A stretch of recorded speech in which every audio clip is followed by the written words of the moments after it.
Hello friends, வணக்கம். எல்லாரும் எப்படி இருக்கீங்க? நான் உங்கள் தீபக் ராவ் பேசுகிறேன். இன்றைக்கி நம்ம ஒரு முக்கியமான விஷயத்தை பற்றி தான் பார்க்க போகிறோம். நேற்றுக்கு நம்ம தலைவர் அண்ணாமலை அவர்கள் வந்து காலையில் 10 மணிக்கு யூடியூப்பில் எல்லாரையும் சந்திக்கிறேன் அப்படின்னு சொன்னப்போ நிறைய எதிர்பார்ப்பு இருந்துச்சு. நம்மளுக்கும் இருந்தது. அதே மாதிரி அண்ணாமலை அவர்கள் வளரக்கூடாது, அண்ணாமலை அவர்கள் வந்து கட்சி தொடங்கி தமிழகத்தில் மாற்றத்தை கொண்டு வரக்கூடாது, தமிழக மக்களுக்கு நல்லது நடக்கக்கூடாதுன்னு நினைச்ச ஒரு சில நல விரும்பிகளும் எதிர்பார்த்தாங்க.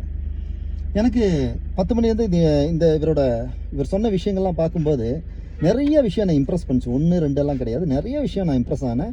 அண்ட் லீடர்ஷிப் குவாலிட்டி பற்றி நான் தெரிஞ்சுக்கிட்டேன். லீடர்ஷிப்னா என்னன்னு நான் தெரிஞ்சுக்கிட்டேன். அந்த விஷயங்களை தான் உங்ககிட்ட நான் ஷேர் பண்ண போகிறேன். இன்றைக்கி 10 மணிக்கு அவர் பேச ஆரம்பிச்சும் போது அவர் சொல்கிறாரு, நம்ம எல்லாம் நினச்சோம் ஒரு கட்சி கொடி என்னைக்கு இன்ட்ரோ பண்ணுறோம் அப்படிங்கிற விஷயத்த சொல்லுவார், இல்லாட்டி கட்சி பேர் என்னன்னு சொல்லுவார், இல்லை கட்சி என்னைக்கு தொடங்குறோன்னு சொல்லுவார். இப்படிலாம் நிறைய எதிர்பார்த்தோம். பட் அவர் என்ன பண்ணார், வந்த உடனே இயற்கை விவசாயத்தை பற்றி பேசினார்.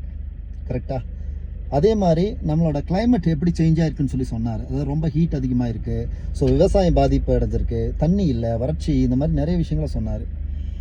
அதில் ஒரு விஷயம் நம்ம நோட் பண்ணோம் அப்படின்னு கேட்டிங்கன்னா, ஹூஎவர் லீட்ஸ், ஒரு லீடர் அப்படின்னா அவர் ஃபாலோ பண்ணுறவங்களுக்கு அவர் ஒரு எக்ஸாம்பிளாக இருக்கணும், ரோல் மாடலாக இருக்கணும்.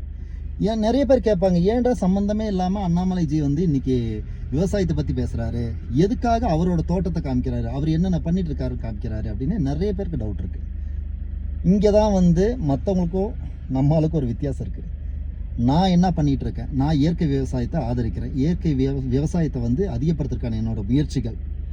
அதே மாதிரி என் வீட்டை சுற்றி நான் என்னென்ன பண்ணியிருக்கேன், மரங்கள் எப்படி எதுக்காக நடணும், இந்த மரங்களால் பயணம் என்ன, இதெல்லாம் பண்ணிட்டு இருக்கேன் தம்பி, நீங்களும் இது பண்ணுங்க, நாட்டுக்கும் வீட்டுக்கும் நல்லது. ரொம்ப சிம்பிள், ஒரே லைனில் சொன்னால், நான் இதெல்லாம் பண்ணிட்டு இருக்கேன், நீங்களும் பண்ணீங்கன்னா நாட்டுக்கு வீட்டுக்கு நல்லது. இது என்னன்னா, இதுதான் ஒரு ரோல் மாடல் அப்படிங்கிறது.